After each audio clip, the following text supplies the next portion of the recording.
బీదర్లా ఇదే TRS party అగ్రనాయకుడికి printing press ఉండేరా మామూలు passport దందా చేసి దొంగ నోట్ల దందా చేసే కుటుంబం ఇలా 1000 కోట్లు సంపాదించింది. అక్కడ బీదర్లా మీ అందరికీ ఇన్నోళ్ళు చెప్పిన విషయం చెప్తా. బీదర్లా ఇదే టిఆర్ఎస్ పార్టీ అగ్రనాయకుడికి ప్రింటింగ్ ప్రెస్ ఉండేరా నాకు మొన్న ఢిల్లీలో ఒక పోలీస్ ఆఫీసర్ కలిసిండు. సార్ నేను సిద్దిపేట ఎస్పీ ఉన్నప్పుడు బీదర్ లో ఒక ప్రింటింగ్ ప్రెస్ ఉండే. ఆ ప్రింటింగ్ ప్రెస్ టిఆర్ఎస్ పార్టీ ఆది నాయకుడిది. మరి ఏం చేస్తారు సార్ అంటే టిఆర్ఎస్ పార్టీ కరపత్రాలు కాదు దొంగ నోట్లు ముద్రిస్తారట. దొంగ నోట్లు ముద్రించే ప్రింటింగ్ ప్రెస్ బీదర్ లో ఉన్నది.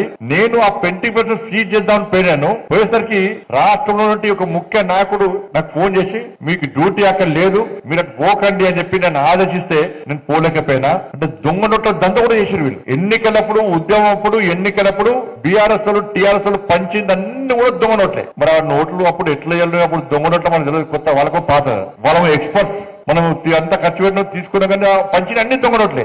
ఉద్యమం తర్వాత ఎన్నికలప్పుడు టిఆర్ఎస్ పంచిన పైసలు మొత్తం దొంగ నోట్లే. బీదర్ లో ముద్రించిన దొంగ నోట్లు అవి కుల్ల ఇలా ఆ కుటుంబం ఇలా కోటీశ్వర్లు అయిపోయింది. వాళ్ళ ఇందువల్ల మనకు డిఎల్ఏవే పిఆర్సీ లేదా ప్రమోషన్ లేవా కొత్త ఉద్యోగాలు లేవా. కాబట్టి ఆ పార్టీ చేతిలో సర్వనాశనమైన తెలంగాణ రాష్ట్రం తర్వాత మీరు తప్ప మిగతా ప్రజలంతా ఏమనుకున్నారు ఒక్కసారి మార్పు